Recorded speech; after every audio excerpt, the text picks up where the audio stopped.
Hello everybody and welcome back to Odin's movie blog. I am the critic who is a cynic. How is everybody doing this evening? Yes, the magic is finally happening. So very sorry for me being late, but I had parent-teacher conferences tonight and ended up in two really good discussions with two of the parents. And so I did not want to not engage in those conversations because they were very important, but they were very good. So it's always nice to have good conversations and not to have conversations that are with angry parents. Luckily, I didn't have any of those tonight, so yay me. Anyway, let's go ahead and get to it. How is everybody doing? Peabody, what's going on? Wookiee lives matter. Damn right, Wookiee lives absolutely matter. Evo, what's going on? Slicer Neons, what's going on? What did Thor do this time? Oh, Thor, you know, he's always up to his old tricks, always treating Loki with, you know, lightning sticks and all that good stuff. Stephanie B, what's going on, Steph? Steph and Tina, I just want to give a huge shout out to Steph and Tina for keeping everything on track, for making sure everyone was being on their utmost and best behavior. So thank you to Tina and Steph for that. Sticky V, hey Odin, been waiting, but good for you for having an admiral job. Well, thank you, man. I really do appreciate that. It means a lot. Peabody says, Odin, here is your tardy slip. I know, seriously. I deserve a tardy slip. I deserve it. Gannison, what's going on, man? What's going on? G-Monkey, doing good, Odin? Glad you're here. Glad you're here as well, G-Monkey. James S. Hey, Odin, favorite Rocket Raccoon scene in the MCU. Also, do you think he could survive Endgame? Favorite moment in my mind is the conversation in Guardians 2 that he is having with Peter Quill, where he says that he is like a sandwich away from fat or something like that. I forgot it was one of the quotes that was nominated for best quote.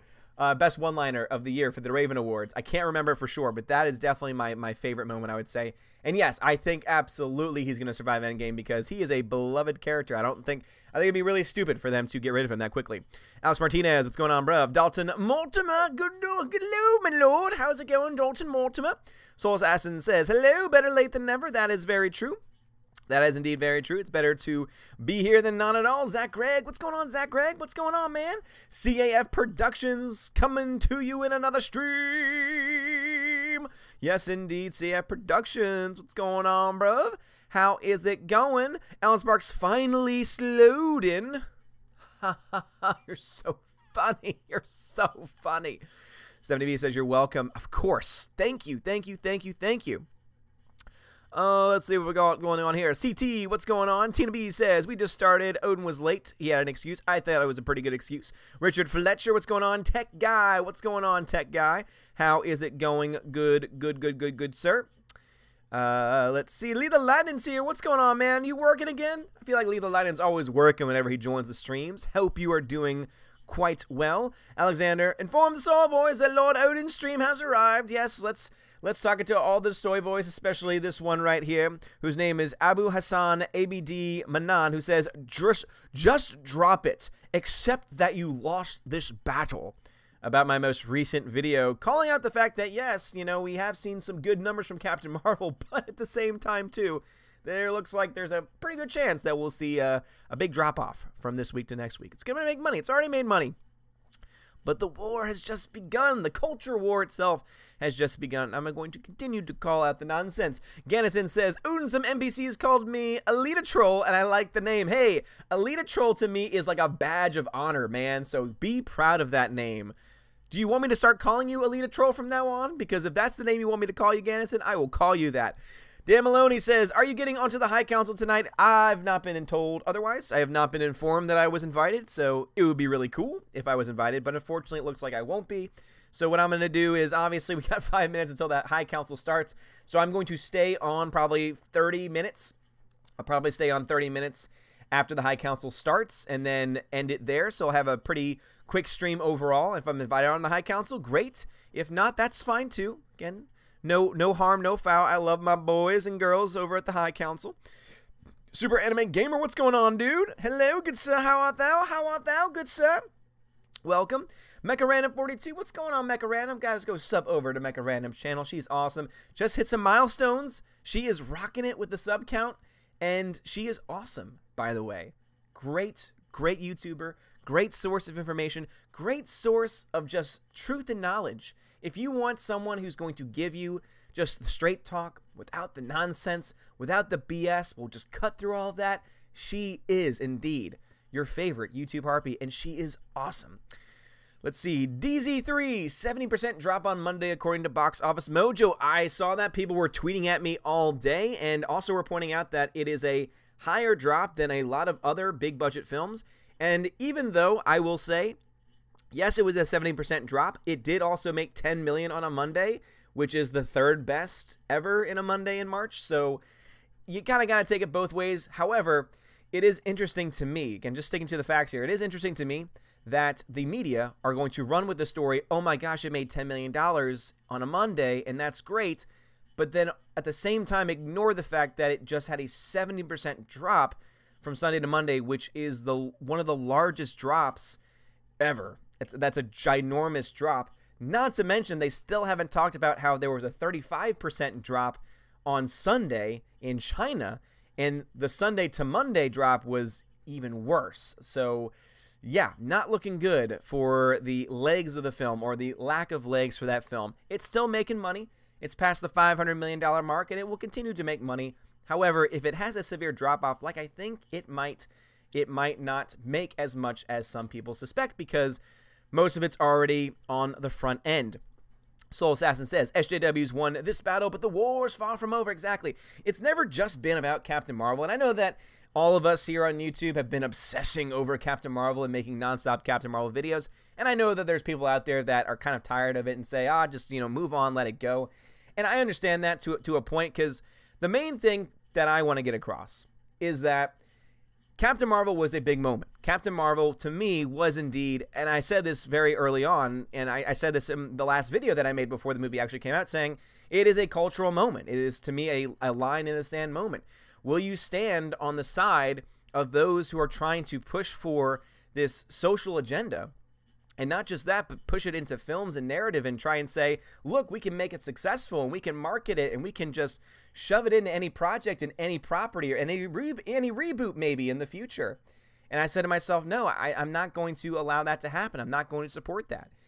And then you also have the fact that it is still a film that's making money. There's a lot of reasons as to why this film is making money.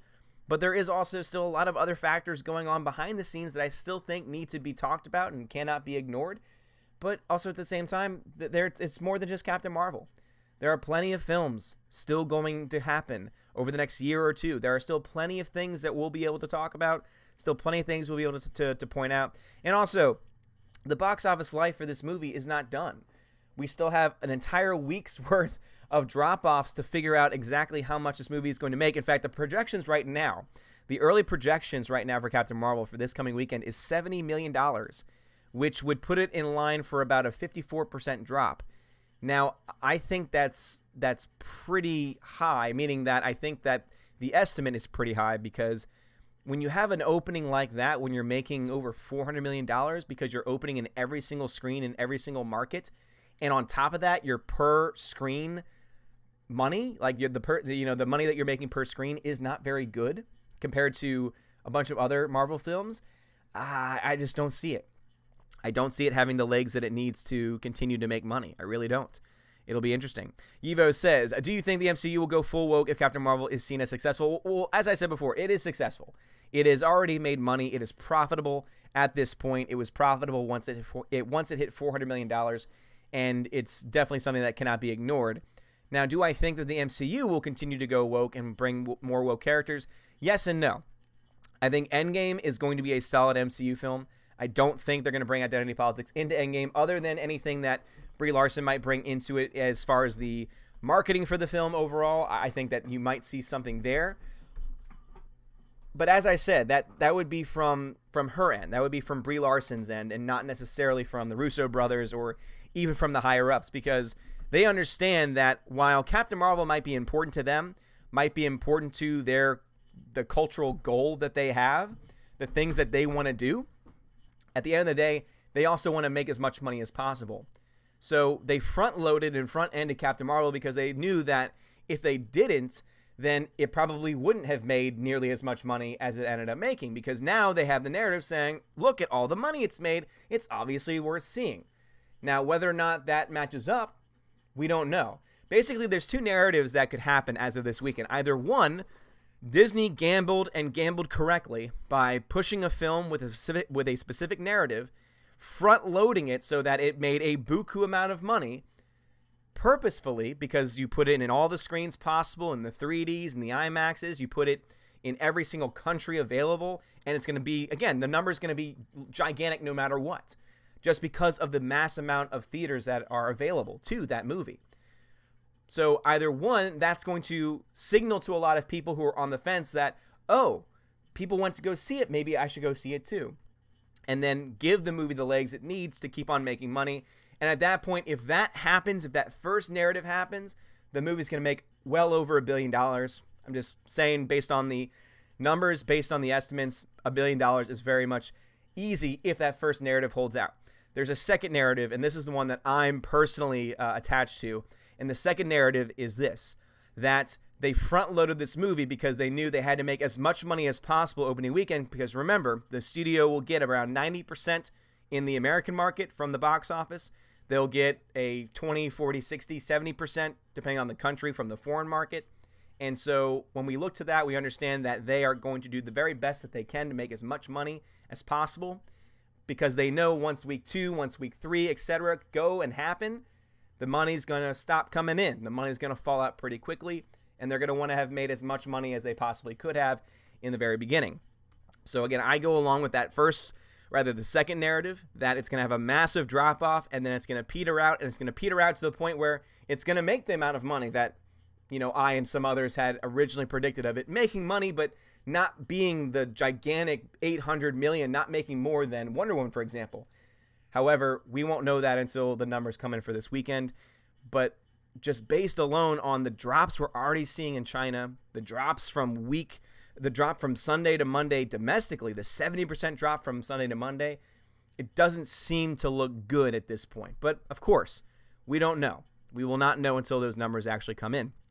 And basically, I think that they'll continue to try and push certain aspects of the woke narrative, and they will make independent, local, or woke films in general. But they also want to make sure they make money. And Endgame is going to be a film where I think they honestly are going to think, hey, we can make, you know, $2+ billion with this movie if we market it right, if we make it right. And they're also setting up for Phase 4.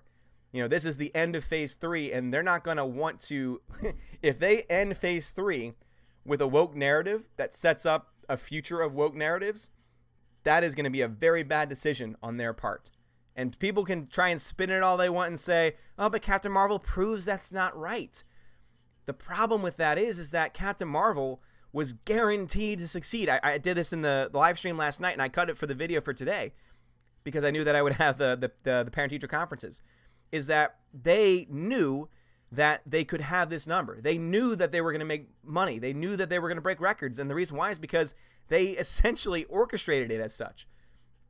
They packed it in as many theaters as possible with as much money from tickets as possible with the 3D and the IMAX, and also in all the countries that were possible. And in the end, you ended up getting this gigantic number. But the drop-off is going to be what's going to be most interesting to see. Super says, oh, I wanted to ask you, yesterday you said CM was the 9th best opener. Do you know which had the worst opening? By opener, so yesterday what I said, and I just want to be specific here, is that out of the top 9 movies that had the most money per screen, Captain Marvel was 9th. So what I mean by that is you have 9 movies that are also, again, very successful. They are also like the 9 highest grossing openings of all time. However, what I was talking about specifically was how much money each movie made per theater that it was in. And what I pointed out was that Captain Marvel made about $35,000 per theater. But when you compare that to Black Panther, which was available in less theaters, making $50,000 per theater, and therefore making $200 million on opening weekend instead of the $153 that Captain Marvel made, it shows that there's obviously not the same amount of enthusiasm for Captain Marvel. I think that that's where you see the boycott have an impact, because the generic MCU fans were showing up no matter what. But looking at the per theater count, and also looking at the fact that You have 150 million domestically and 300 million in the foreign market on opening weekend. That kind of split is unheard of. Like, that kind of split is the largest split of any opening of any MCU film. And it's because they put all of their money and all of their eggs into that foreign market. The problem with that bet is that if you put all of your money there and you expect to make a giant profit off of it, at least for your opening weekend, you leave yourself susceptible, if the movie is not good or if it's not well received, for that same foreign market that just boosted you up opening weekend to say, all right, we're done. And then see the massive drop off, the massive slide off. And because you don't have the staggered release, which is what most big budget films, most MCU films have, it leads to a film not having the legs to keep on making money, to stay in the discussion, and then eventually peter out. So as I said, two narratives here. Captain Marvel is either going to be a billion-dollar film or it's going to be a sub-billion-dollar film, still making a lot of money, but falling more into the $600 to $800 million range. And to me, that $200 million can definitely be attributed to the backlash. And again, people can try and argue against it all they want, but when you look at the numbers and the metrics, there's definitely a number there that is affecting this film. That's a good question, though, Super. Dalton Mortimer says, I'd honestly be surprised if Captain Marvel passes 600 million. Just, again, even if the second scenario, which I'm believing in, is true, it's still very likely going to pass it. I mean, it's already at $500 million. Already. And even if we see a massive drop-off, it's very unlikely that we're going to see it drop off so much that it doesn't make at least another 100 million. That's why I'm thinking 650 to, the 750, 800, 850 max range. That is where we're starting to see this movie go. Again, assuming there's a drop-off. If there isn't a drop-off, if the drop-off is 54% like they think it's going to be, and if the foreign market stays normal, then it's going to make $1 billion. Like, that's pretty much a fact and a foregone conclusion at this point. Leonardo Da Vinci, keep changing your name, man. What's going on, dude? Let's see. AJ Fire Tree, praise Odin. Praise to you, good sir. Fortune and glory, kid. Fortune and glory. Just stopping by to say hi before the High Council. Thanks for your work, Odin. Thank you, good sir. Drop a like if you can. And please go enjoy the High Council. Tell them that I say hi. Modern Dude Thing says, Odin, I'm not that late this time, but the Dark Knight is still trash. Well, you're not late because I was late. Yeah, I was supposed to go on at 7:10, and I've only been on for about 18 minutes now, and it's currently almost 8:10. So, yeah, I was the one that was late this time, and you are still wrong. Gannison says, have you watched Aladdin and Doom trailer? What are your thoughts? There's a Doom trailer out? I've not seen the Doom trailer. Did see the Aladdin trailer. I thought the Aladdin trailer was better than the teaser trailer was. However, the whole time I was thinking, okay, why did you remake the cartoon? If you're going to make it just like the cartoon, then I'm going to watch the cartoon because it was done better. The one real positive thing that I can say, Jasmine's singing voice, I don't know if it's the actress or not, but Jasmine's singing voice is beautiful. Sounds wonderful. Slicer Neon says, 2 questions. Was the release of Captain Marvel globally simultaneous to avoid competing with Endgame? Also, why no Endgame trailer in Captain Marvel? I think it's because they're holding that Endgame trailer close to the chest. I think they're going to want to try and make sure it's released at the perfect time. I think that they're also waiting to see what happens in week 2. I think the reason why they front-loaded Captain Marvel's opening weekend so much in the foreign market is not so much to do with not competing with Endgame.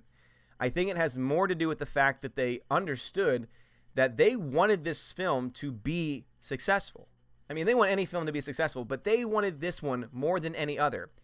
Add on top of that the fact that there was a backlash and also criticism from the very beginnings of this movie being made, because obviously if you follow Nerdrotic.com, Nerdrotic is a really great channel, he's talked a lot about how the comic industry has suffered a lot because of essentially this SJW takeover of the industry, where you have not just Captain Marvel, but many other characters and many other writers bringing in characters and bringing in storylines that don't connect to the audience. Because even by Disney's admission, Disney released statistics saying that 60% of those who went to go see Captain Marvel were men. That to me kind of speaks for itself when you realize that these stories, therefore, even the ones that are starring the strong female Mary Sue, are still being seen in the vast majority by men. Comics industry, it's even more wide. The gap is even more wide, and yet Marvel Comics and a couple other groups decided that, no, what we're going to do is we're going to tell stories that are going to appeal to these very minute groups, these very small groups, because we want to reach out. We want to try and bring new audiences in and new people in. But the problem is that you're doing so by alienating the audience that has been supporting you from the very beginning. And this is what Star Wars has learned. You don't just bring in new characters to try and reach new audiences while at the same time destroying the old characters. It just doesn't work that way. If you try and do that, you're just asking for failure. You're setting yourself up for failure. Because basically, if you think of the original characters, and let's stay with Star Wars for a second, if you think of the original characters as being the foundation of Star Wars, if you knock out the foundations, no matter what you try and build, it's going to fall. It's going to crumble. There's nothing for it to stand on. The same thing with the comics, too. If you decide that, oh, you know, the male audience, that we're just going to say, screw you. We're just going to say, okay, you know, it's not about you anymore. As Brie Larson says, this isn't made for you. Again, this isn't for you. This isn't being made for you anymore. Well, then guess what? You're going to screw over a large portion of people. You're going to screw over your core fan base. And I think that Marvel Comics is a great example, and I think that Marvel Comics is a microcosm of what we're about to see happen in the film industry, if they go in this direction. So far, all we have is Captain Marvel. Captain Marvel is really the only film so far that has really even tried to delve into this kind of territory. So it really depends on what Kevin Feige does going forward. Once we have Endgame, I think Endgame is fine. I think the Russos are going to make sure it's one of the best films they've ever made. I think they're going to keep Captain Marvel in check. They've already said in interviews that they don't like the idea, just like many fans don't like the idea of just one OP character with no flaws. So I think they're going to try and build the character as such. Yes, there could be studio interference. Yes, there could be a lot of things that happen. But I honestly believe and trust in the Russos to be able to do the right thing. And then, just like always, we'll have to wait and see. But I try and believe and hope for the best and expect potentially the worst. So that's the reason why I think that they released to so many people. All right, so chat just jumped on me, and I've got some super chats to get to as well. So let me find a nice safe spot to calm down at, and then jump over to super chat. So let's see. We got Mary Vidalis Mayhem. Thank you very much for the $2 donation. She says, took you long enough. Well, thanks, Mary. I appreciate your sarcasm. It wasn't my fault. I had no control over it, just because there were some parents that wanted to talk to me. And I'm a good conversationalist, and we had some good talks. It's not my fault. Don't blame me. But thank you for the donation. I appreciate it. Lethal Lightning, my working man. Thank you very much for the super chat. Says, greetings, fellow Nazi trolls and sexist, racist Russian bots. Odin, I never asked you, what are your thoughts on Spider-Man PS4 made more money in its first weekend than Homecoming did? I did not know that. I did not know the video game made more than the movie. I would say that I'm not that surprised, because I hear that the game is amazing, and there are many people that think Homecoming is okay at best. I personally really liked Homecoming. I thought Homecoming was a great movie. It was great to see Sony and Marvel working together in conjunction, and I thought that, you know, I still think that Tom Holland is probably one of the best Spider-Men that we've seen on the screen. I love his adaptation of Peter Parker. I love the way that he portrays that role, and I thought the story overall was fine. Was it perfect? Was it revolutionary? No, but it was fine. And so I stand by that. I still support it, but that is interesting that the video game made more money, but also in the way that games are released nowadays, when there's so much hype, similar to almost movies now. They build the hype, build the hype, build the hype, and then have these releases, and now you can just download it. You don't have to go to a store. You don't have to wait in a line. So it makes a lot of sense then, because for a movie, in most cases, you still have to go to the actual theater. So that makes a lot of sense in some circumstances, but it is interesting nonetheless. Let's see. Mike Moffitt, welcome to the channel. Various Mayhem, welcome to the channel. Darkstar57, thank you very much for the super chat. Says, do you think all this drama was an orchestrated marketing ploy? It's hard to say. I wouldn't say that Disney went out of its way to, for example, play with Rotten Tomatoes and buy off media to tell certain stories. I think that basically this was all a natural reaction. The the media was going to act the way it was going to act regardless, because that's just what the media has been doing now for years and years, way before Captain Marvel came out. I think that Rotten Tomatoes would have done what it did just because of the fact that Rotten Tomatoes has proven itself, not just with this movie, but with other movies too. Keep this in mind that this is not the first time that Rotten Tomatoes has played with a number. Remember that for Black Panther, I remember when I tried putting out my full review for Black Panther Rotten Tomatoes, it got blocked. In a very similar fashion to what's happening to a lot of people trying to review Captain Marvel now. So it's not the first time that Rotten Tomatoes has played with the numbers. So I don't think that you can really say that everything happening right now is brand new. Now, do I think that they orchestrated the release, and did I think that they orchestrated the numbers to try and seem like the numbers were going to be something, and then knowing that they were going to be more? That I could buy more into, because obviously Disney understood, hey, this is what they think is going to happen, because they're trying to think about, oh, what do normal films make? And, oh, let's look at the pre-sales. But they're forgetting that this movie is opening up in China on the same day, in every other major country, all but China and Nigeria. Nigeria, of which is really not much of the box office at all, and Japan, which is usually a solid 10 to 15 million. So at the end of the day, I think that there were parts of this that were orchestrated, but I wouldn't say that the media or the drama necessarily was orchestrated completely by Disney. I definitely think that they were pushing certain stories and certain narratives to try and push the discussion in a certain way. And obviously, I think that in their minds, a negative press or a negative review was good. But then on the flip side of that, why would they try and shut it down if that was the case? I don't know. It's a good question, though. It's a very interesting question. See, Reed Palancia, thank you very much for the super chat, says, we live in a world where everyone thinks they do the right thing, so they are entitled to do the wrong thing. So ends can justify the means. Alex Gibney, love your videos. Reed, thank you very much. I always do appreciate your support. And I think that we're definitely living in that age. Just talking to one of my classes and asking them, do you think that there are occasions when the ends indeed justify the means? That the goals you have justify whatever ways you want to get there, whatever ways you use to get there. And I have guys that say, yeah, absolutely. And then you start bringing up examples to them and they say, oh, no, but still, but are you saying that you wouldn't do this? But wait a minute, more people would die if you didn't do this. And it's just fascinating to hear. It's a real cultural shift that's going on right now. So I definitely think that there's a lot of truth there in that quote from Alex Gibney. And Reed, again, thank you very much for supporting the channel for so long. Proper Jeremy, being a total tool, thank you for the $4.20 super chat. Laura, that's specific. Dislike for tardiness. You're a teacher. Improper. You call me improper. Your name is Proper Jeremy, and you're one of the most improper persons I've ever met in my entire life. Please, just go away. Just say no. When they send you a stream code, just say no. Stop being everywhere. Stop being the herpes of the YouTube community. I love you, Proper Jeremy. PJ. All right, back to the regular chat. Septerm Gaming says, do you think Alita's Berserker suit the same as the symbiote from Spider-Man 3? They both stronger, faster, and both look cool. One could say there's similarities, but I think the Berserker suit is obviously cooler. Soul Assassin says, did you see the new Doom movie trailer? Spoiler, it looks really bad. As I said earlier, I did not see that. Secret Rebel says, Amazing Spider-Man YouTube channel is great guy, and I followed him for years. He may have some info. Box office isn't true. Check him out. Yes, I've heard, I haven't heard of his channel, but everyone that's trying to explain why the box office has been faked, I'm not going to go down that rabbit hole. I don't really buy into it.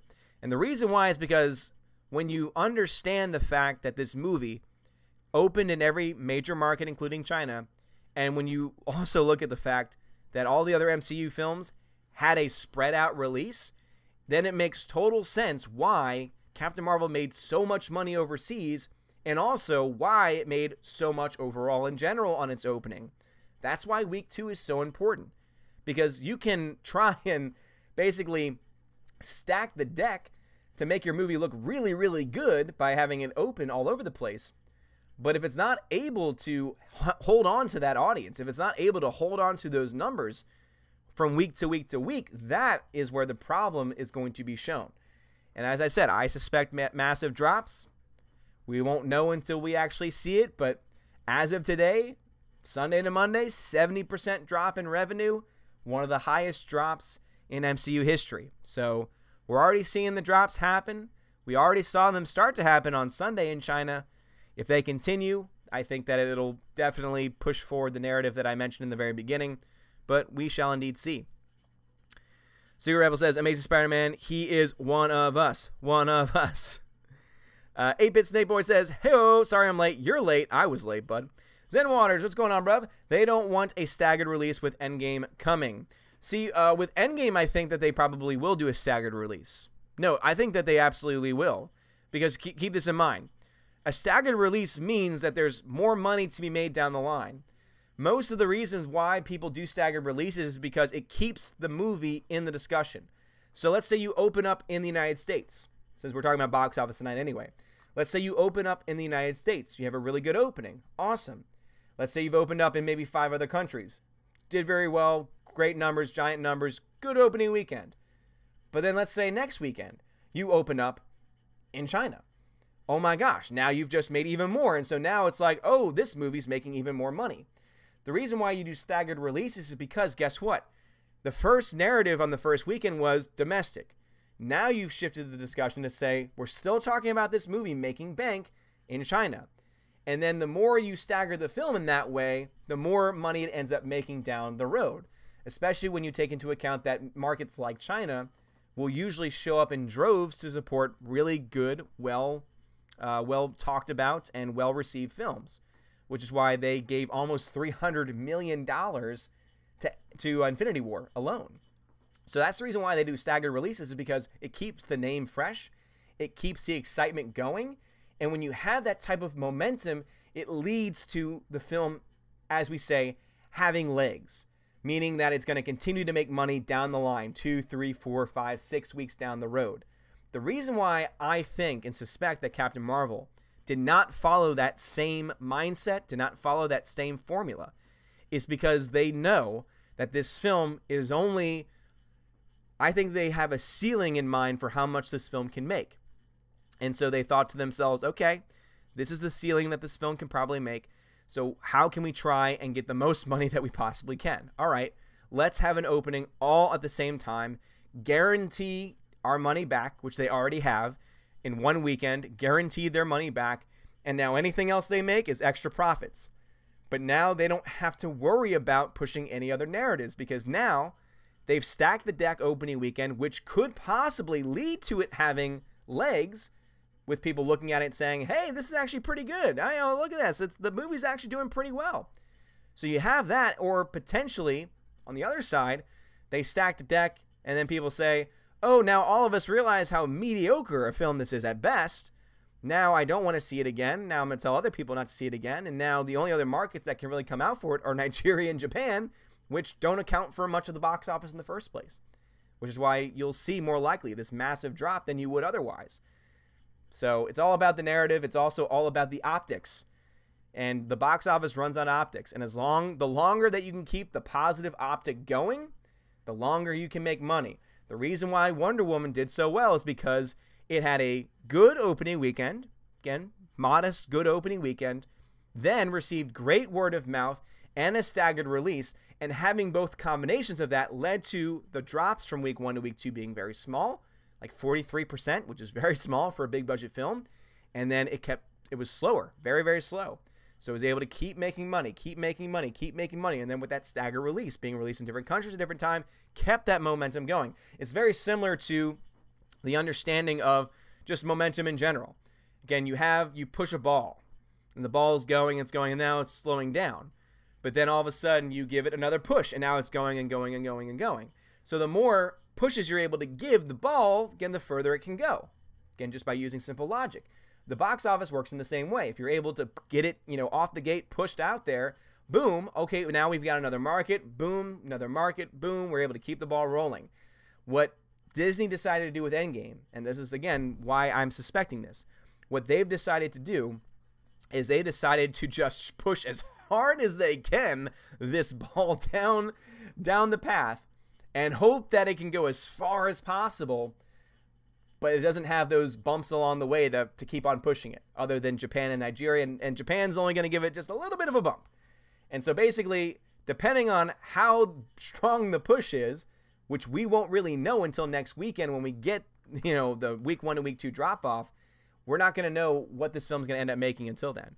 So that's the reason why I don't think Endgame's going to have a similar release. I think Endgame's going to have a staggered release just because, again, of that ripple in the pond, where if you want to keep it going, if you want to have it go further and further out, you got to keep on pushing. You got to keep on dropping those pebbles. You got to keep on giving it those pushes of momentum.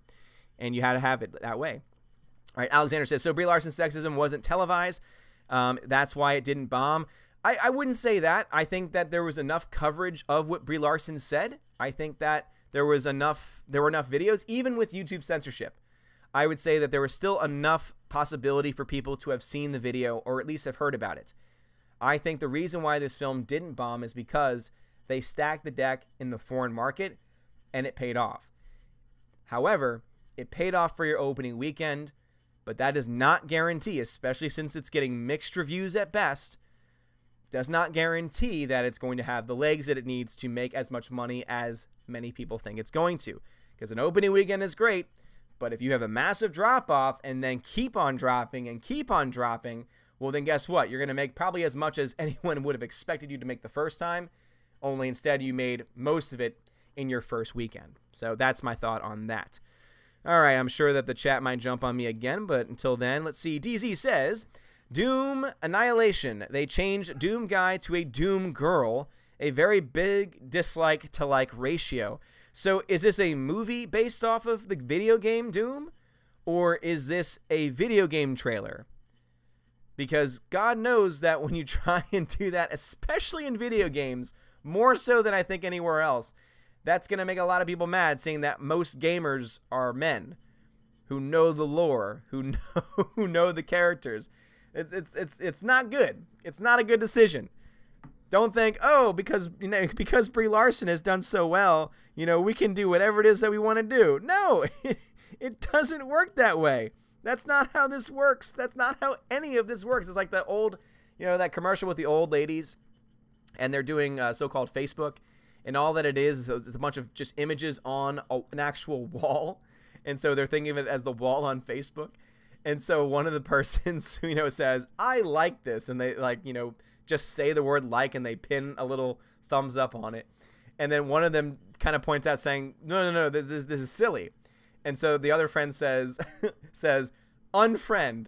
And then she just goes, that's not how this works. That's not how any of this works. That's how I feel right here about when they try and do that with the video games. Let's see.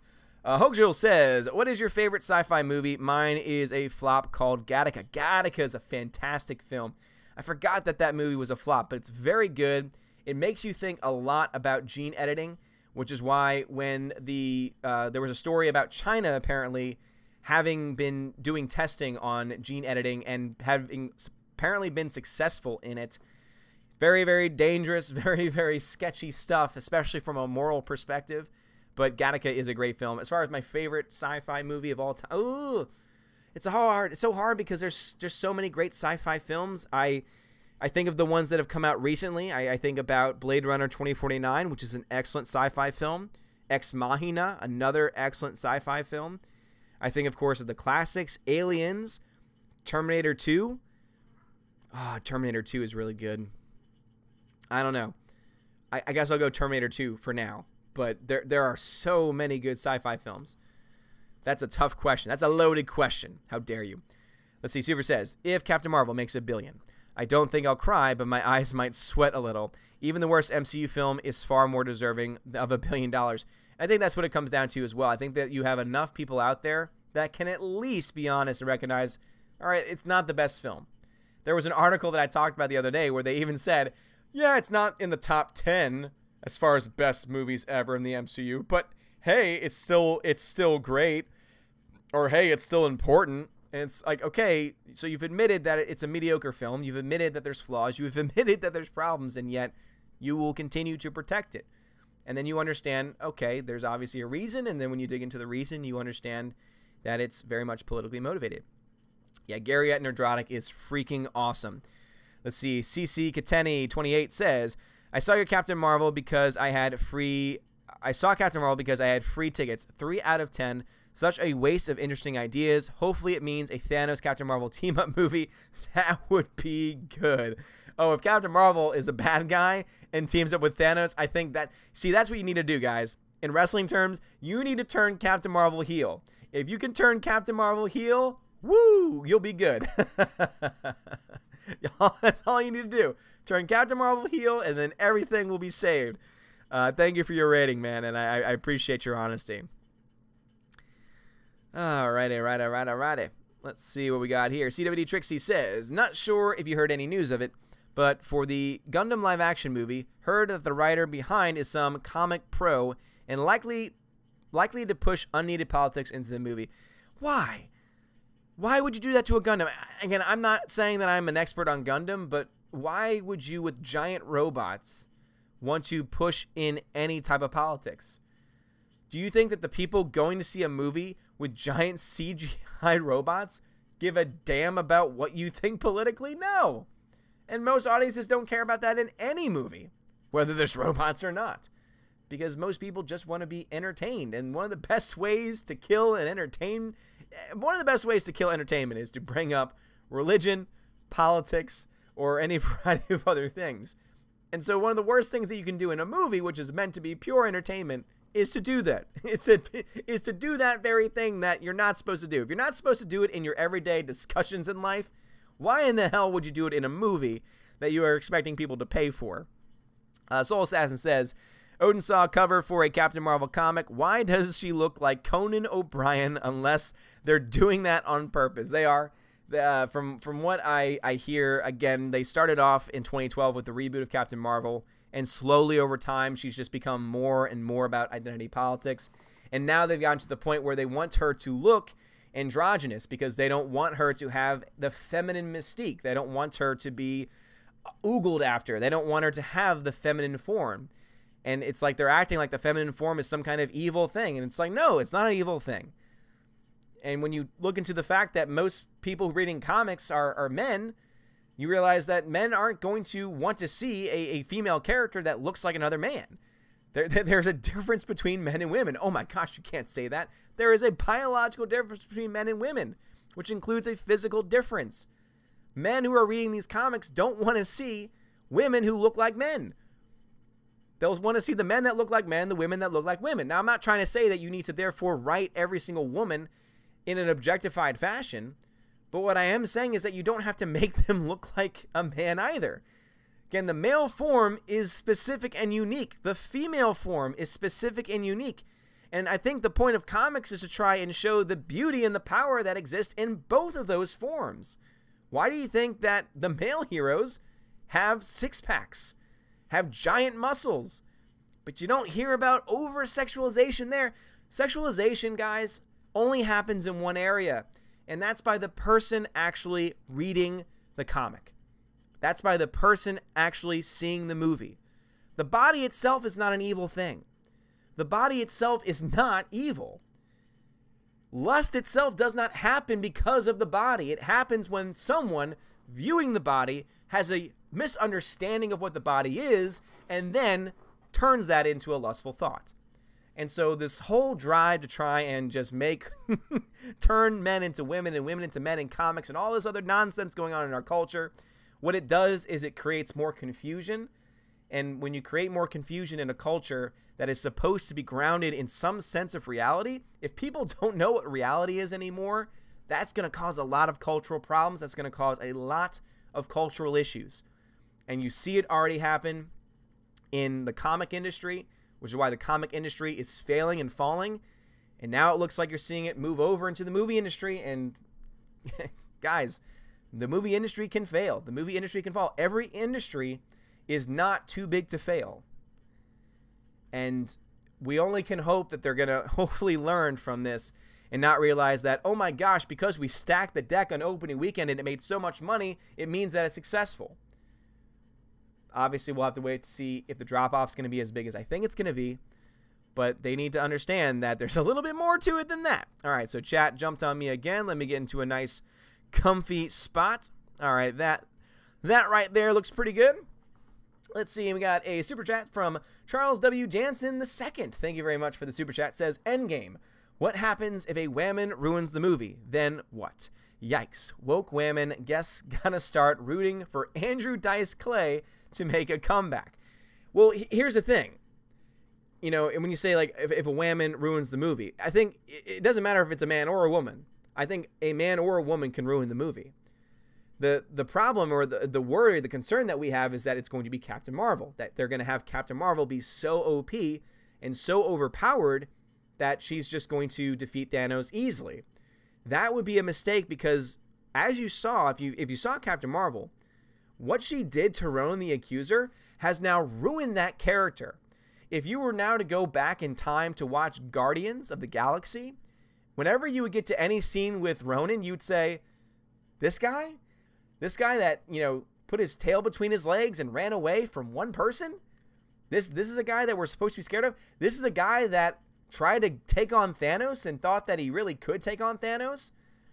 And this is the guy that ran away from one person?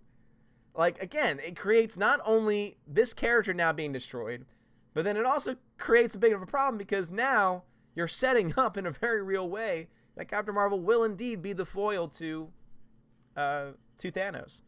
And that's something that a lot of people don't want. Not because she's a woman, but because no one wants an overpowered character to just easily defeat one of the most powerful and one of the best villains that we've had in the MCU in a very long time. Why do you think is it that so many people have, like, almost petitioned to have Nebula be the one to defeat Thanos? Because then at that point, you know, it's not going to be because she's more powerful. It's going to be because she has the will and the desire and the ability to be able to outwit and have that sense of drive, that driving force. What do I think is going to happen? I think it's going to be a team up. I think Captain Marvel is going to be involved, but I think at the end of the day, it's going to be a team effort, similar to what we saw in Infinity War, where it took pretty much all of them going after Thanos at the same time to almost get the Infinity Gauntlet taken off. I think that you're going to see a similar type of teamwork, and that's how it's going to happen. Let's see. Alexander says, crap, Odin, you don't need another box office live coverage. Wait, what? I don't know what you mean by that. Siggy V says, show me the puppies. The puppies are chilling out with Freya right now, unfortunately.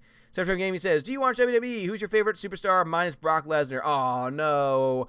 I watch WWE right now. I almost hate watch it at this point because the product has become so terrible. Brock Lesnar's awful. And I say that not because he's not entertaining and not because he's not powerful. It's because he has demanded so much from his contract and does so little that he has taken a championship that's supposed to mean something and has made it essentially worthless. If you had to ask me about who my favorite wrestler or superstar is right now, I really love AJ Styles. I think he's great. Daniel Bryan, his heel work has just been ungodly, or rather godly lately. I would say also I would support people like Drew McIntyre, who has just not been given the push that he deserves. He's a great wrestler, great in the ring. Kevin Owens is back, and he's doing a great job. Kofi Kingston, who I hope gets that match at WrestleMania. I didn't watch Raw, so please no spoilers. Let's see what we got here. Gannison says, Odin, it's based on video game. So it's a movie. Straight to video movie. Oh, gosh. Oh, Lord. Good God. Gannison says, Odin, I'm a big fan of Doom. The game and the new movie trailer is very bad. So it's a straight to DVD movie. God, that's awful. Angel Butler, what's going on? Angel, welcome back. Soul Assassin says, the company that owns Doom stated they have nothing to do with the Doom movie, so they don't support it at all. Well, that's not a very good thing. If it's straight to DVD, it doesn't sound like it's going to sell a whole lot of copies, that's for sure. Let's see. John O, what's going on? John O says, have you seen Strange Days? Great film. No, I have not seen that. Gannison says, ID Software, who is developer to Doom games, said it has involvement in the new movie. Interesting. Slicer Neon says, Captain Marvel is an Endgame. Being a Skrull would be the best thing ever.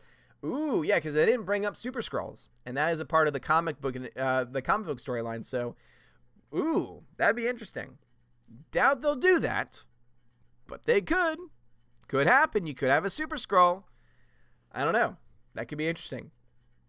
But as they've said, they've already promised Brie Larson 7 films.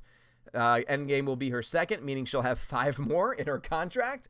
So, yeah, I don't know what they would do with that. Dr. Ted says, Superman versus Captain Marvel, who would win? Realistically, Superman. The way that they've written her now in the comics and in the movie, they would probably have Captain Marvel win that fight. However, I don't buy it for a second. Mostly because I think Superman is smarter. Will Gentry says, best sci-fi film is The Matrix. I don't think it's aged nearly as well as I would hope. It was groundbreaking in ways T2 and Aliens were not.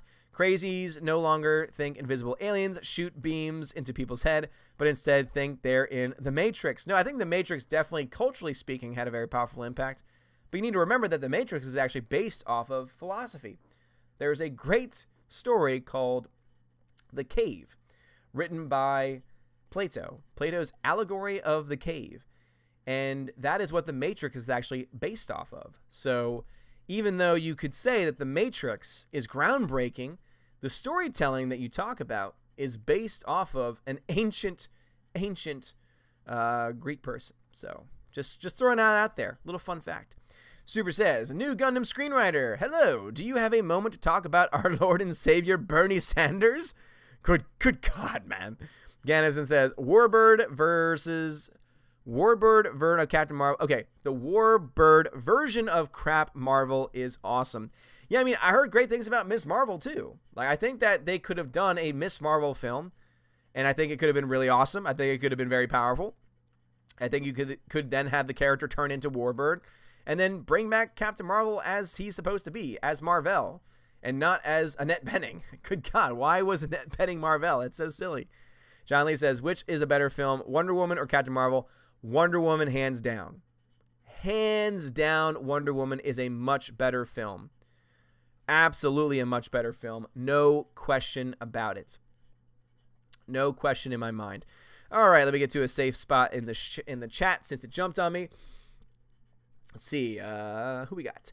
Carlos Crespin, thank you very much for the super chat, says, why aren't the X-Men a part of the Avengers? At this point in time, it's because Fox is not yet owned by Disney. The deal has not been finalized. The deal is supposed to be finalized within this month or at the latest in April. Once the deal is finalized, then Disney will own the characters, and then Disney can start to bring those characters into the universe. So that could be the direction that they're ending up going in, is after Endgame, having the Spider-Man movie, setting up Black Panther 2, Captain Marvel 2, unfortunately. Hopefully they're a little bit, you know, I will say this much. I'll give Captain Marvel a shot, Captain Marvel 2 a shot, if they can get brand new directors and new writers and actually tell a good story. Because I think any character can be redeemed as long as they're given a good story arc. That's why I still stand by Thor Ragnarok, because Thor, the Dark World, in my mind, almost ruined Thor because it just was such a weak film. But Thor Ragnarok gave him a rebirth and made him one of the most badass characters in the universe. Without Thor Ragnarok, you would not have had that moment in Wakanda of him coming in out of nowhere, wrecking crap everywhere. It's great. Matthew Kadish, thank you very much for the $5 super chat, says, I want to learn how the box office works, O wise Allfather. Please bless me with this forbidden knowledge. Well, thank you, man. I appreciate it, guys. Matthew Kadish is awesome. Go check out his work on medium.com. He's a brilliant writer. He loves to dissect everything. I first met Matthew Kadish when he was writing articles about The Last Jedi and just breaking down why objectively there were so many flaws with The Last Jedi. He's got some really good work, does some really good stuff. And he's also just a really cool dude on top of it. But absolutely, Matthew, that is why I'm here. That is what this stream is supposed to be about. But of course, you know I try and take questions from the chat as well. And so let me go ahead and, since I got to that, see if there's any comments going on right now. Let's see. Gannis says, I love The Matrix. Hey, man, no problem with loving The Matrix. Septerm Gaming says, aside from Alita, what are your thoughts on Terminator 6? Well, Terminator 6, we only have a picture right now, and the picture does not look good because it looks like they're trying to make the Terminator androgynous, and I just don't understand why they would do that. I just don't understand why they have to do it that way, and I hope they change it. Nicholas Allen says, Dark City over The Matrix. Never seen Dark City, so I would not be able to have that opinion. See, Super Anime Gamer says, wanted to know, did you see the comments by Captain Marvel writer Kelly Sue DeConnick saying the movie would inspire academic papers and such? No, I did not, but knowing what I know about Kelly Sue DeConnick, that does not surprise me. She is indeed the creator of the 2012 reboot of Captain Marvel, the one that finally went woke and had to be rebooted several times because no one was buying the comic. Yeah, that person. Yeah, and also, to be fair, let's think about college for a second. What is college filled with? Oh, wait, that's right. Crazy leftists. And what do crazy leftists like to do? They like to study really stupid things. And what are we going to see happen in the next gender studies, women's studies course? There's going to be an entire course. I'm telling you this now. Within 1 year, this film is going to create at least one college course dedicated entirely to this movie and breaking down why it's important to femininity and gender identity in general. Guaranteed. Rhaegar Targaryen says, I am still stunned at how bad the plot is. The Skrulls, the Lightspeed plot hole. Fury wasn't the same. The Skrulls make me I think the Skrulls make me the maddest. Because even though I don't know much about the Secret Invasion, the fact that they've now taken away a storyline where the Skrulls invade Earth to the point where now no one knows who is human and who's a Skrull, the fact that we can't have that anymore makes me so angry. Because the implications that it could have, who's an Avenger, who's not an Avenger, the fact that there's these things called Super Skrulls, which can, basically be like and have similar powers to the Avengers, it's really sad. It's really sad that we can no longer have that. Let's see. Sticky V says, give me a Fantastic Four movie that starts in the 60s and continues in the present. Well, I think we're definitely going to get a Fantastic Four reboot again. Maybe Disney will be able to do it right. Maybe. Who knows? I don't know. I kind of question their decisions lately, especially when it comes to superhero films. September Gaming says, who would you feel safer with, Alita or Terminator? Ooh. I would say I would feel safer with Alita, because Alita, specifically Alita in the Berserker outfit, for sure. Alita Berserker, hands down, would definitely whoop up on the Terminator. 8-Bit Snake Boy says, I heard the deal with Fox will be finalized on the 26th of March. Brazil rights were holding things up. Yeah, that wouldn't surprise me, but of course all of those dates are always subject to change, but it's definitely going to be either this or next month, unless they tell us something different. Dr. Richard Kimball says, hashtag inflated box office. Colleges across the U.S. gave away free tickets to Captain Marvel. Not just a few. We have a bunch. First come, first serve with your student ID. Look into this.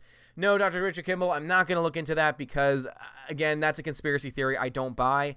Yes, there were pre-sale tickets bought by universities. Yes, there was the entire Captain Marvel GoFundMe campaign.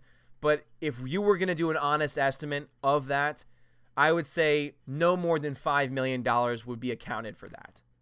And yes, $5 million sounds like a lot of money, but when the film made $153 million here domestically and over $300 million worldwide, it's a drop in the bucket, man. So that's a rabbit hole I'm not going to dive down. I know a lot of people have been trying to dive down that hole.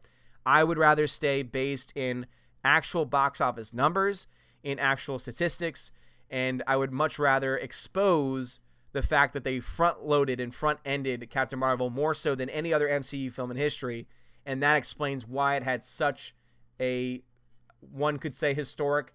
Obviously, it's historic only when you talk about certain categories. It's so funny to always hear them say, the first ever, but then it's some of the most obscure things of all time, and it's just not impressive. And then when you say, oh, it's the third best this and the fourth best that, but it's the best here. Okay, so the other ones are more impressive categories. This one's not. But no, I'm gonna stay grounded in reality. I do not buy into a conspiracy theory.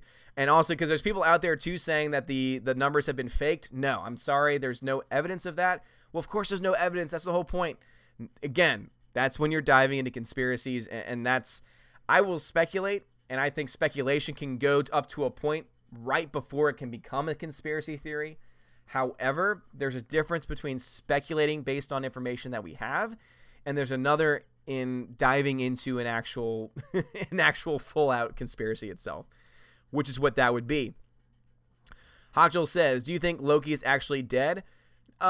No, seeing that he apparently has a Marvel series coming up, and I know people could say, oh, it could take place at a different point in the timeline, potentially, which would make sense, and, you know, you could still keep the actor on, and you could tell more stories about it when he was alive, but I never believe Loki's dead, especially when you have an Infinity Stone that can essentially control time, and also life itself, it seems.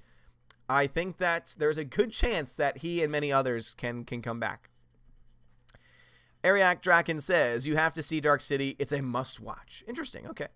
Nicholas Allen says, definitely check out Dark City, but watch the director's cut, not the theatrical cut. Ooh, okay. We got one of these battles going on. It's always great to hear movies that have these multiple cuts and the opinions that people have on them, because normally director's cuts are better. But it's also fun to hear people say, oh no, I really like the theatrical one too. Let's see. The China Man says, are you looking forward to the real Captain Marvel Shazam? I'm actually excited for Shazam. It looks like a lot of fun. I hope it doesn't act too much like Big. I hope it doesn't copy too much off of Big. It's obviously copied a lot off of Big, but I hope it also is its own independent story, and I hope it does well. I don't see it being a billion-dollar film. And the only reason why is just because the type of comedy film that it is not one that normally will appeal to mass audiences in the same kind of way.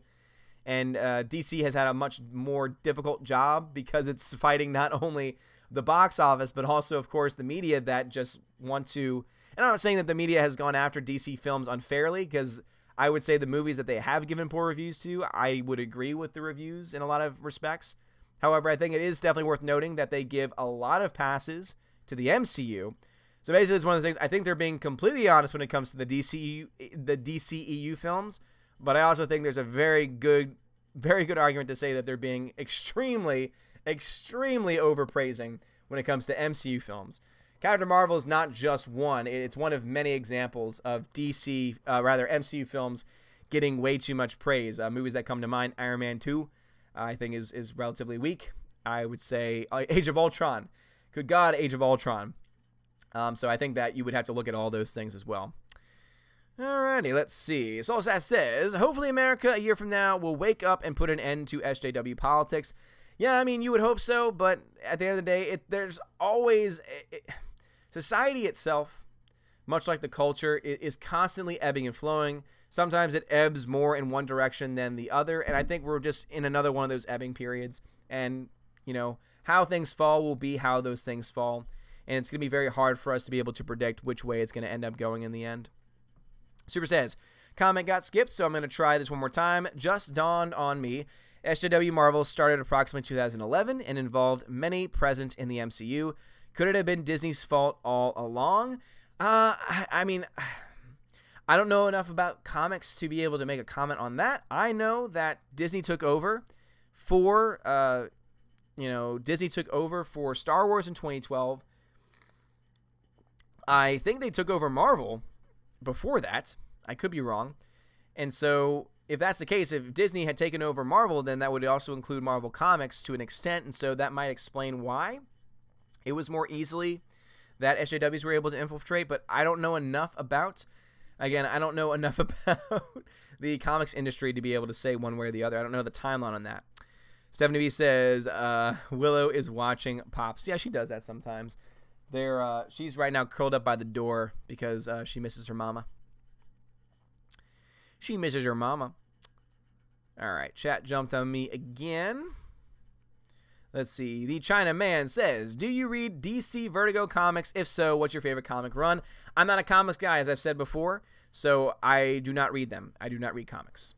Normal Person, I saw numbers, so I just wanted to look at it. Normal Person says, Captain Marvel cost $320 million at the box office, $350 million.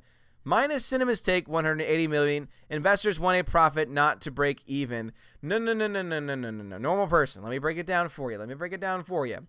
The number that Captain Marvel needed to make to break even was $400 million. We get to that number by taking the production budget, which was around $155 million. If you take half of that and then add it to it, you get well over $200 million. And then $400 million times 60 times 0.6, 60%. When you take that number, you get to $400 million. And therefore, if it makes $400 million at the box office, 60% of $400 million equals what it cost to produce, and also what the marketing cost was as well. So those numbers are not accurate. The film has not only broken even, it's also now profitable. It is also now profitable. Super says, do you think Captain Marvel will be nominated for an Oscar? Don't kill me. Honestly, for picture, no. I honestly don't think so. When you say, oh, but it happened to Black Panther. But remember, Black Panther had a 98, 99% on Rotten Tomatoes for a long time. Like, all the critics loved it. A lot of audiences loved it too. And so it made sense to an extent. Obviously, I still don't agree with it. But it made sense to an extent for the film to get some kind of love in that way. Captain Marvel has shown itself to be an extremely divisive film, to the point where even the critics aren't fully on board. It's got an 80% last time I checked. And if you look closer to that number, it's a 62 to 68% rating as far as the average rating is concerned. So it's not an overly praised film by any means. And I think that's going to keep it from getting Best Picture. I would say special effects probably have a pretty good chance, and some of the tech categories probably have a pretty good chance. I don't see it making it into the Oscars. However, because this year they tried to push in a new category called Best Popular Film that got shut down completely, thank God, we could possibly see them try to revive that earlier on and push back against any blowback, and in that time, therefore, be able to give Captain Marvel an Oscar nomination for that. But that's the only way I could really see that happening, and that would be very hard because people did not like that news that they were trying to push. Gannison says, Odin, what is your childhood movie? Mine is Jurassic Park. Ooh, that's a good one.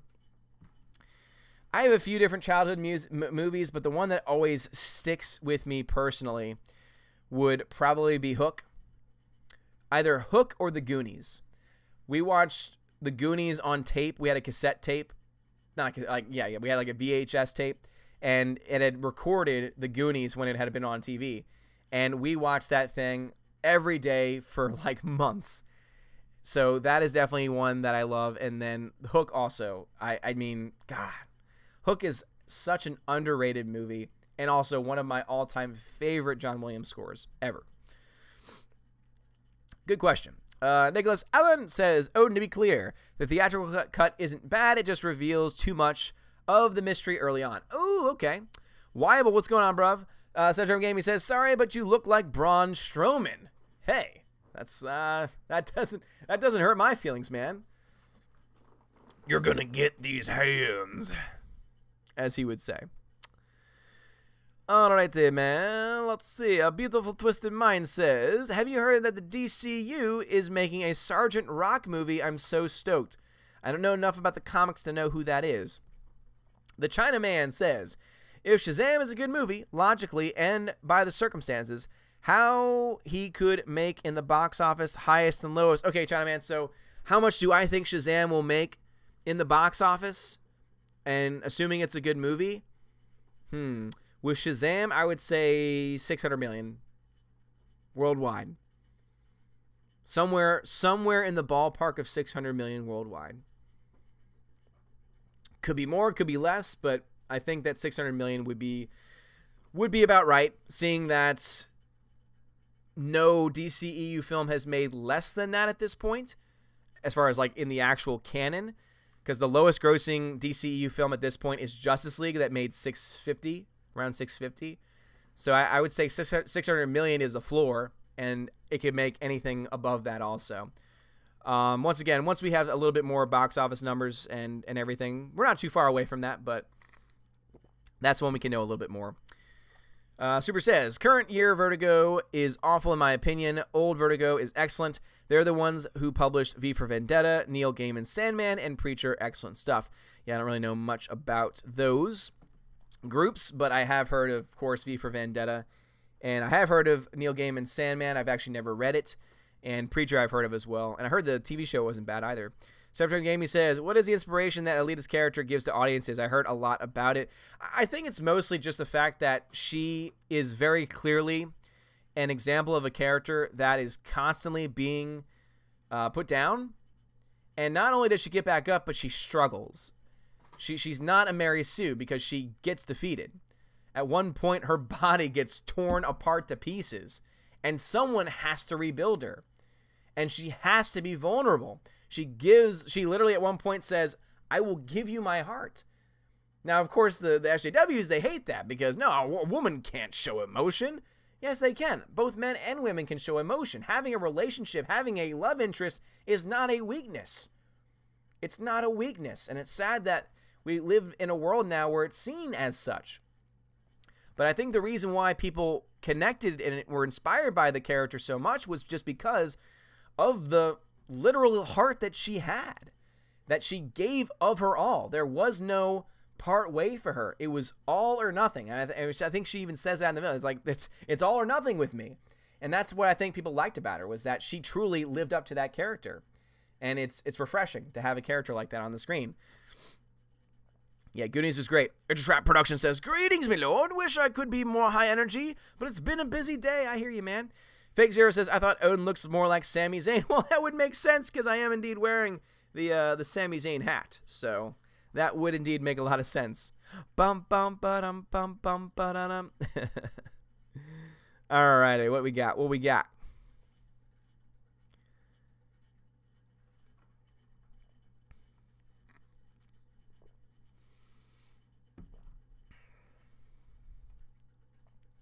Looks like we got students trolling the chat.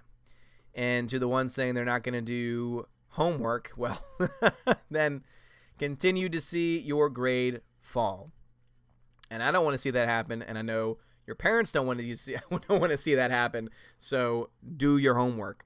John O says, what film do you enjoy the most at the cinema, even if you don't think it's the best now? Mine is The Abyss. So does it mean like my favorite movie-going experience?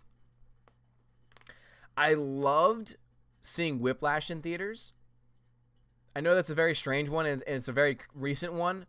But the first time I saw Whiplash, it was actually, I had missed its actual run because I had been working at the theater at the time. And I was able to talk to one of the managers who made a special showtime before the theater opened just for me and a friend of mine who also worked at the theater. And so I was able to see it for the first time with just me and him alone in the theater with, like, of course, the best seats. And it was just amazing. And so then when it actually got an extended release because it got nominated for a lot of for a lot of Oscars, got nominated for Best Picture, they added more showtimes for it. And so I was able to see it again. And then seeing it the second time, I loved it even more because since I knew how the movie ended, I was able to watch the audience. And there was this one guy who was maybe two rows in front of me. And this image sticks with me because during the end scene, which is one of the best endings to any movie that I've ever experienced in my entire life, he was literally on the edge of his seat. Like, you hear that expression all the time, like, oh, it's the edge of your seat entertainment. And I was witnessing with my own eyes someone who was so engrossed, who was so committed mentally and physically into this movie, into this story that was being told in those last 10 minutes of the movie, which is almost entirely a drum solo. Like, the fact that emotion was conveyed just in a drum solo, and that it had this guy literally on the edge of his feet, or rather on the edge of his seat, that to me was a powerful moment. So I would say Whiplash because of that first time experience and the way I was able to experience it. And then the second time when I was able to see other people just finding joy. Because it's one of those movies where the movie ends and you immediately just want to go like, oh, yeah, or start clapping. It's very rare that movies do that these days. Whiplash has one of those types of endings, so that's where I'll go with that. Alrighty. Alrighty. Let us see here. The China Man says, Birdman, one of the best movies in the decade. Do you agree? I love Birdman for several reasons. Not only do I think that it's a well-written story, not only do I love the characters, the cinematography for that film is beautiful.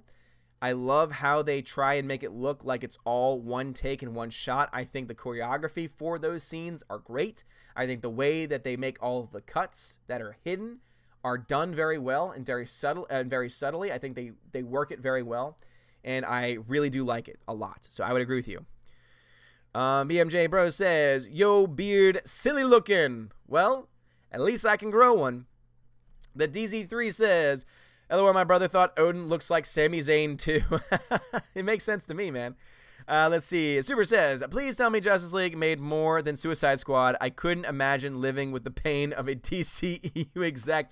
Last time I checked, Justice League was indeed the lowest grossing, but I'll check that just for you, man, because you're always you're a regular here, so I'll go ahead and check that for you. So when it comes to the DCEU, so for Justice League, let's start off with that one. With Justice League, it only made $657 million worldwide. And yeah, it's ranked last. So the DC Extended Universe, this is how it goes. Hold on one second. So for domestic, that's how it goes for sure. So for domestic, Suicide Squad is actually fourth with $325 million. And worldwide, Justice League is also ranked last. So Justice League made $657 million worldwide. Man of Steel, $668. Suicide Squad, $746 million worldwide. And then Wonder Woman, $821. Batman v Superman, $837. And Aquaman, $1.14 billion. Yes, I know. Suicide Squad made significantly more money than Justice League did. So bad.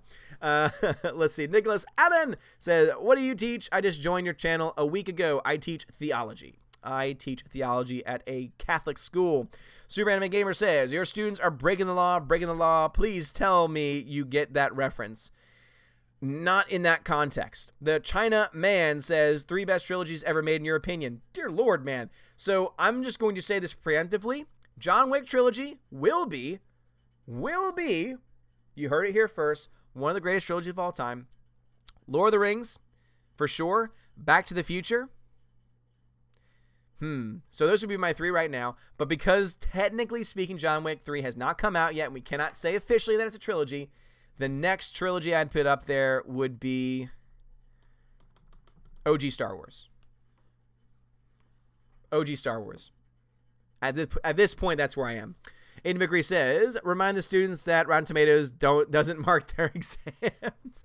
Yeah, so go to Rotten Tomatoes if you want to submit answers and not get a grade. Zenwater says, you can put the lyrics to Patty Cake, Bakers Make to the hook theme. Oh, wait, that's right, you can.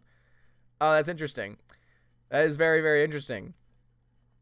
All right, let's see. Super says, where do you like to sit in the theater, and snacks or no snacks? It depends on my mood for snacks. I do like snacks. Popcorn is sometimes a must. I like to have a beverage, normally Powerade of some kind, because I go to a theater with the Coca-Cola Freestyle, so I love me some Powerade, love me some popcorn. And for snacks, chocolate. Some form of chocolate. Not Thin Mints, the mint candy. I'm forgetting what the name of it is, but you know what I'm talking about. John O says, yep, the end gave me goosebumps. Holy crap, the end of Whiplash had not only goosebumps, but also, again, made me want to go, oh, yes. All right. Let's see. Darth Star 57, thank you very much for the super chat, said, is there a site that shows tickets sold versus money made? I'd like to see what movies sold the most tickets. The Numbers is a good website to go to that might have that information. I know that boxofficemojo.com usually just sticks to the actual cash it made, the actual money that it made, but the Numbers might have a more thorough breakdown. So those are the 2 sites that I usually go to when it comes to box office breakdowns, box office revenue. That might have tickets, but I'm not exactly sure on that. All right, guys, we're going to be wrapping things up in a second. September Gaming says, will I be able to rewatch this live again? I don't know if you'll be able to rewatch it live, but the live stream will be posted on the secondary channel, Welcome to Asgard. If you have not subscribed over that channel, please go support that channel. Go subscribe over there, because that is where I post all the live streams in full. That is also where I post vlogs. I'm going to try and post some more original content over there as well. And also, I am now making and turning all of my live streams into podcasts as well. So if you're someone who maybe doesn't have time to watch on YouTube or anything like that, go ahead and look for my podcast. You can find it on iTunes, Google Play, Stitcher. It's just Odin's Movie Blog, and I have 2 newer episodes up there. There's also older episodes of the podcast that I did before I started YouTube, so you can listen to those as well. And so this one will be live. I might try and get it tomorrow, maybe. if I have time. Might not, but it'll be live either in podcast form there or also on the Welcome to Asgard channel sometime tomorrow. All right, I hear you, Nelson. I'll keep an eye out for it. Steak Kenobi says, hi, Ode, hope you're well. Hope you're doing well also. Ed Alan Compassingly says, I just arrived. Has Odin spoken about Doom Annihilation yet? Have not seen it yet, but I hear it's awful. Super says, thanks for checking the DCEU box office, my dude. No problem at all, Super. No problem at all. Nicholas Allen says, is there a site that keeps track of Blu-ray sales? The numbers. Yes, for Blu-ray sales, the numbers. Let me go ahead and actually pull that up for you guys. Because this, if you want Blu-ray sales, Blu-ray numbers, the numbers is the best. So you can actually look at it by year, and it has units and spending. That's why the numbers might be the best one. I've never seen them break down tickets versus spending, but it does tell you units. So for example, right now I have 2018 pulled up, and the highest selling Blu-ray of 2018 was The Last Jedi, which sold 3 million units and made $69 million, compared to Infinity War, which sold 2,600,000, so much less than The Last Jedi did, but made 93 million. So it actually made more because it meant, even though the units themselves were sold, it meant more people bought the higher end 4K Ultra HD, or the Ultimate Edition. So more people spent more money on Infinity War than they did on Star Wars: Last Jedi, which is the way it should be. So let me go ahead and just post that in the chat for you guys. So boom, there you go. So that's the site that I use also, especially for Blu-ray sales. So that's a good question.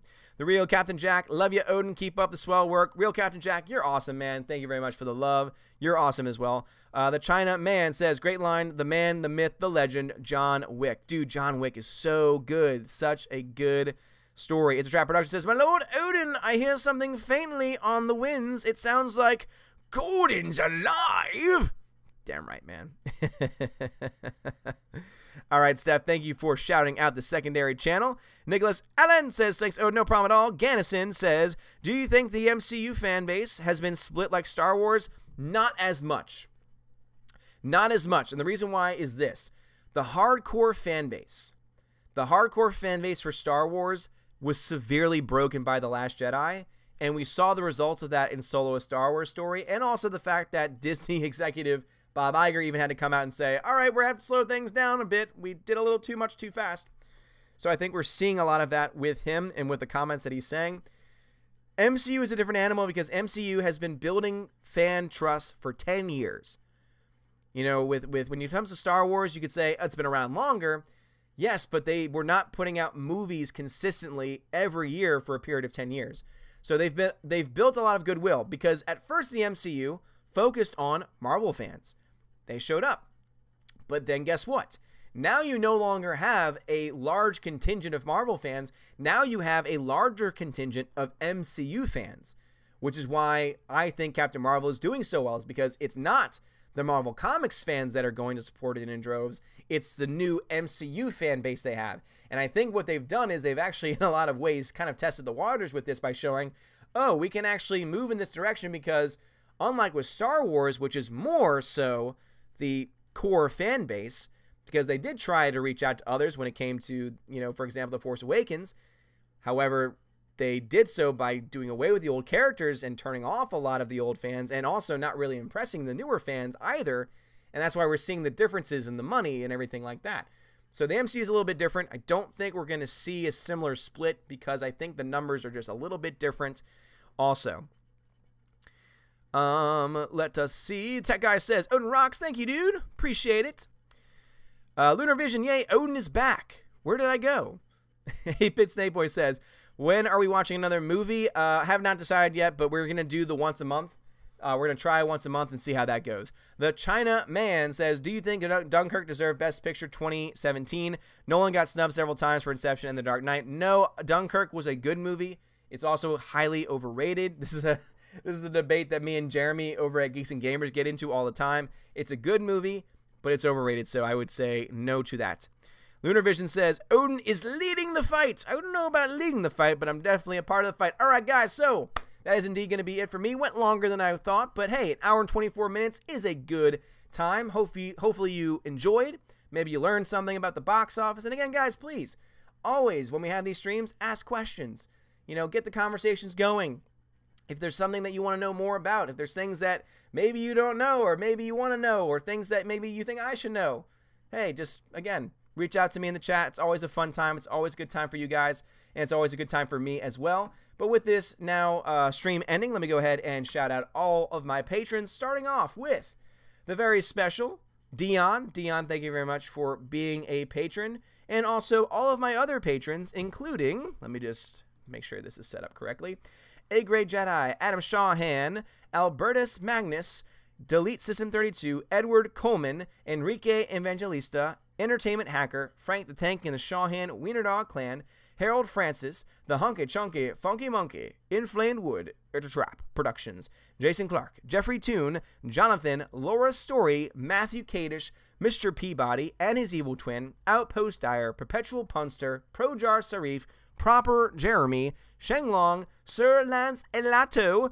Theodora, the K-Man, the DJD Show, those two ball guys, Tina B, and Wolfgang Lounge. Thank you very much for being my patrons. You're all amazing and beautiful people. Aiden Vickery, you have a good night. Dion, you have a good night. Super. Awesome stream as always. Have a good night. You have a good night too. Sticky V, Nicholas Allen, Brad Noble, Tina, Steph. Let's see. Tracy, Normal Person, Anti-Venomfy, BMJ Bros, Mr. Trill, Mr. Peabody, Peter Parker, Gannison, of course. Everyone, have a wonderful night. You're all amazing and beautiful people. Get a good night's rest. I shall see you later. Thank you for waiting. I know that I came home late because of the conferences, so thank you so much for being patient with that. And also, I know that I'm going against the High Council right now, so the fact that we had over 100 people that entire time is really cool and really awesome. And also, of course, to all that gave super chats, thank you so much. It really does mean a lot whenever you do that, because obviously your time is precious, but also I know your resources, your money are precious too. And so thank you seriously from the bottom of my heart for that tremendous support. You are all amazing. I love you guys. Have a wonderful night. And as always, God bless.